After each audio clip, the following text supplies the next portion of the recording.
Alamin wassalatu wassalamu ala asrofil anbiya'i mursalin sayyidina wa maulana Muhammad amma ba'du. Bapak Ibu semuanya, kami dan Pak ini kemarin mengikuti kegiatan PKG di Kota Malang dan kami diminta juga untuk menindaklanjuti atau RTL, rencana tindak lanjut kepada panjenengan semuanya. Anak di sini diminta untuk melakukan aksi nyata. Aksi nyata di sini sesuai dengan bidangnya masing-masing, sehingga kami menyampaikan kepada panjenengan semuanya. Ini salah satu target yang harus kita sampaikan kepada PMM di sini. Baik, untuk pertama kali kami ingin menyampaikan tentang rencana tindak lanjut RTL di sini. Kami menggunakan RTL ini dengan program turnamen futsal yang menggunakan model pembelajaran Sport Education Model atau SEM. Nah, SEM ini merupakan model pembelajaran yang memang secara keseluruhan, di mana model ini semuanya peserta ya berpusat pada peserta didik di sini. Semuanya peserta didik itu diminta untuk melakukan segala apa yang ada di pembelajaran itu. Tidak hanya memberikan pembelajaran, ikuti pembelajaran, akan tetapi anak-anak itu ditugaskan juga pembelajaran itu dengan berbagai bidangnya masing-masing yang disukai di sini. Contohnya misalnya di sini kami menggunakan SEM ini dalam kegiatan di mana dulunya itu kita melakukan kegiatan yaitu namanya class meeting, kita rubah untuk kegiatan ini dengan kegiatan yang model SEM di sini. Siapa yang terlibat di situ? Ya anak-anak semuanya. Anak-anak ya jadi wasitnya, anak-anak ya jadi skornya, anak-anak juga jadi hakim garisnya, anak-anak juga sebagai suara gembiranya, juga anak-anak juga sebagai pelatihnya, seperti itu. Semuanya dilibatkan di situ. Sedangkan gurunya itu hanya memberikan bimbingan kepada anak-anak tersebut. Nah, ini akan kita laksanakan insya Allah pada tanggal 15 sampai tanggal 20. Gurunya tugasnya apa? Gurunya adalah membimbing anak-anak per kelasnya. Kelas yang kami gunakan adalah karena kami ini ditugaskan di kelas 456, maka yang kami gunakan adalah kelas 456. Sebelum ke sana, kami menyampaikan bahwa program ini saya namai dengan tema suci jiwa dan raga. Suci jiwa dan raga, kayaknya suci dalam artian hati kita suci, jiwa dan raga. Suci sebenarnya ada istilahnya di sini. Suci adalah semua untuk cinta, jiwa dan raga, seperti itu ya.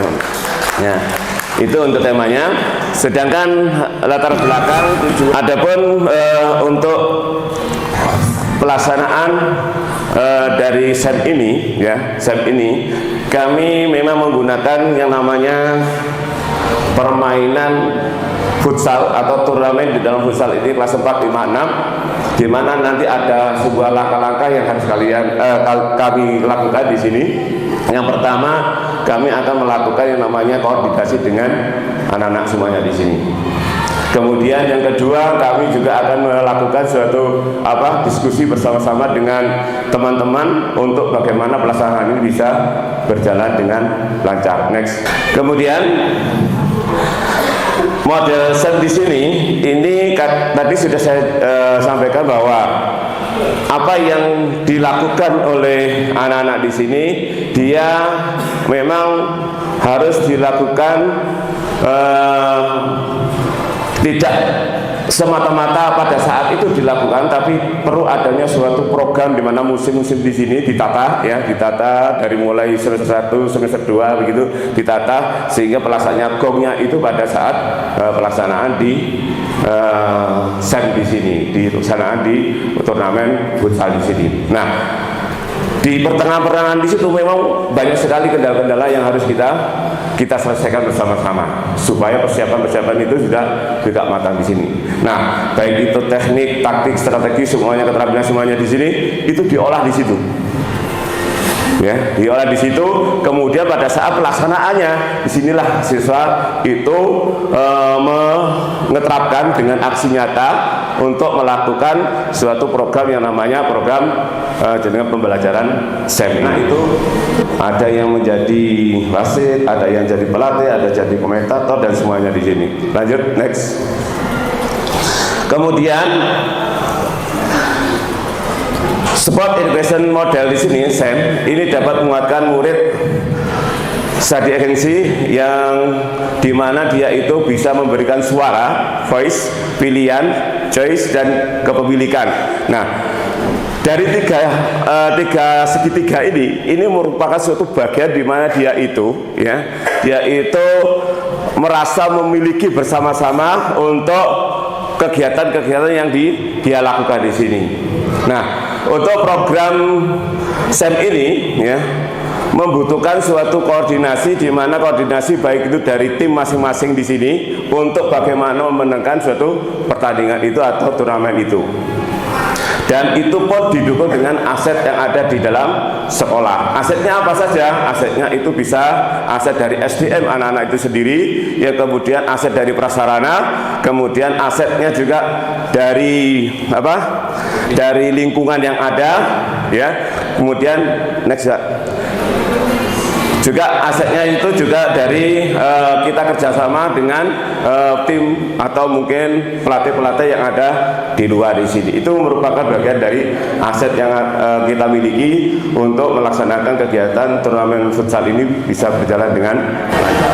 Nah, tujuannya terwujudnya peserta didik yang beriman, berakhlak mulia, terampil, sehat, bugar jiwa dan raga, serta berprestasi. Itu bagian dari tadi suci jiwa dan raga.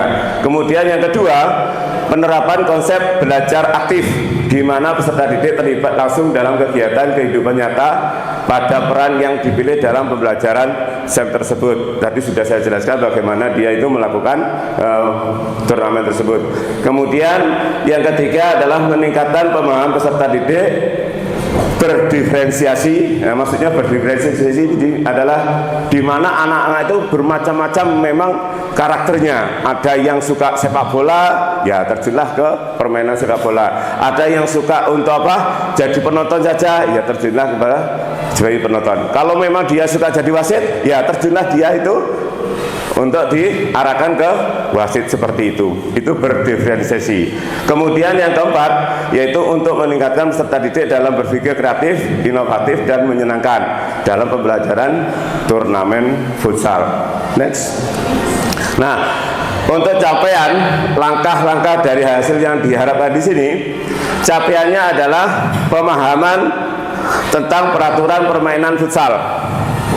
Dia tahu bagaimana cara bermain futsal di sini. Terus kemudian dapat meningkatkan skill individu atau tim. Berarti anak-anak itu setelah anak-anak melakukan turnamen ini, ya skillnya itu bertambah di sini, baik individu maupun timnya di sini masing-masing kelas. Meningkatkan strategi kerjasama, baik itu teknik, taktik, tanggung jawab, dan sportivitas di dalam suatu permainan di sini. Capaian yang terakhir adalah anak-anak itu semuanya bekerja sama, saling mendukung dan saling menutupi kekurangan-kekurangan yang ada di tim itu, dan yang pandai itu bisa memberikan suatu contoh-contoh yang baik kepada timnya di sini. Kemudian langkah-langkah di sini, langkah-langkahnya adalah kita harus membuat flyer dalam kurun 1 semester atau mungkin 2 semester di sini, membutuhkan flyer juga untuk menyampaikan kepada informasi kepada anak-anak. Kemudian menentukan jumlah timnya, kemudian persiapan technical meeting, kemudian sistem pertandingan, apa yang dilakukan, apa gugur atau setengah kompetisi, menentukan persiapan musim dan penyelenggaraan turnamen, kemudian pembagian peran pada perayaan yang ada di dalam setelah adanya turnamen itu. Mungkin perlu adanya pembagian trofi atau piagam atau mungkin uang pembinaan di sini. Kemudian hasil yang diharapkan di sini, diharapkan kegiatan turnamen futsal ini berjalan dengan lancar sesuai dengan jadwal yang ditentukan. Kemudian mempunyai data atau catatan peserta didik yang memiliki keterampilan yang lebih untuk ditindaklanjuti di kemudian hari. Kemudian mendapatkan pengalaman yang bermakna yang berpusat pada peserta didik. Kemudian perannya di sini peserta didik dapat memilih peran ya sesuai dengan kemampuannya masing-masing, apa memang dia di panitia itu sebagai pelatih, apa mungkin jadi pendatat, atau mungkin jadi pemain atau pesora atau mungkin yang lainnya. Itu semuanya sesuai dengan keinginan Anda semuanya. Kita data semuanya dulu, baru nanti pelaksanaannya kita lakukan. Next. Struktur program dan rekan sejawat dalam komunitas belajar di sini, ya. Kegiatan ini merupakan sebuah program kegiatan kokurikuler, artinya kelanjutan dari pembelajaran yang sudah berjalan, ya. Kemudian peserta didik yang terlibat di sini di fase B, C, kelas 4, 5, 6. Kemudian waktu kegiatan di sini tanggal 15 sampai tanggal 20, jamnya jam 7.30 sampai jam 11 ya, karena anak-anak sudah melaksanakan kegiatan UAS atau ASAT di sini, sudah selesainya itu kita lakukan kegiatan ini. Kemudian tempatnya di lapangan halaman SD Sabilillah Malang, alamatnya di Jalan Ayani nomor 15 Malang. Kemudian struktur organisasinya itu seperti itu ya, ada penanggung jawab, ada penanggung jawab teknik umum semuanya, dan ada ketuanya, sekretarisnya, bendaharanya, dan seterusnya. Next.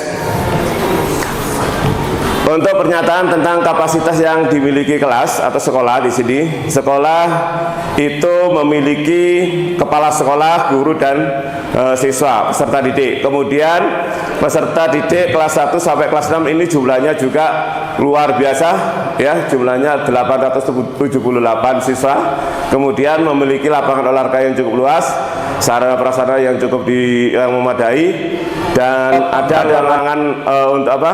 Untuk lab IT ya, ada laptop, ada perpustakaan, semuanya ada fasilitas yang ada di sekolah yang bisa digunakan untuk memberikan literasi atau pengetahuan, menambah pengetahuan di dalam menghadapi turnamen yang akan dilaksanakan di sini. Next. Untuk evaluasi di sini secara keseluruhan dilaksanakan pada akhir kegiatan nanti. Kemudian untuk tantangannya di sini dalam pengelolaan waktu ya. Kadang-kadang ada yang molor, ada yang kegiatan itu mungkin karena hujan atau mungkin yang lainnya. Kemudian ada kemungkinan untuk memberikan motivasi kepada peserta didik. Bagaimana peserta didik itu bisa melaksanakan kegiatan ini, rasa memiliki yang tadi sudah saya sampaikan tadi, supaya anak-anak itu bisa melakukan dengan sebaik-baiknya. Kemudian keterlibatan orang tua. Ya, keterlibatan orang tua ini untuk mensupport baik itu dana atau sarana prasarana yang dilakukan oleh anak-anak semuanya. Kemudian ada manajemen tim di sini, ada perbedaan tingkat keterampilan ya. Artinya kita melihat bahwa anak-anak itu ada yang bagus, ada yang setengah, ada yang mungkin kurang. Di sini kita punya catatannya masing-masing. Untuk solusinya di sini perlu adanya penjadwalan yang efisien, mencari alternatif apabila terjadi faktor alam, misalnya hujan atau yang lainnya, atau mungkin ada rapat atau mungkin yang lainnya ya. Terus yang ketiga, melakukan pendekatan persuasif ya, yang konstruktif dengan pujian ya. Kita perlu adanya suatu pujian-pujian kepada anak-anak peserta didik itu supaya anak-anak itu tambah bermotivasi di sini. Terus adanya komunikasi dengan orang tua ya, supaya anak-anak ini bagaimana keperluannya, apa yang dibutuhkan, di sini orang tua akan mendukung di sini. Kemudian yang kelima, menyiapkan kekurangan yang dibutuhkan baik peserta maupun panitia. Apabila pada saat pelaksanaan itu mungkin adanya suatu yang namanya UKS yang menyiapkan untuk supaya anak-anak kalau terjadi sesuatu, lah ini yang perlu kita siapkan semuanya. Saya kira itu untuk penyampaian bagaimana tindak lanjut ini. Mudah-mudahan pelaksanaan di kemudian hari tanggal 15 sampai tanggal 20 ini bisa berjalan dengan lancar. Terima kasih. Saya akhiri. Wassalamualaikum warahmatullahi wabarakatuh.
Assalamualaikum warahmatullahi wabarakatuh. Saya Koni Agustina, Kepala SD Islam Sabilah Malang.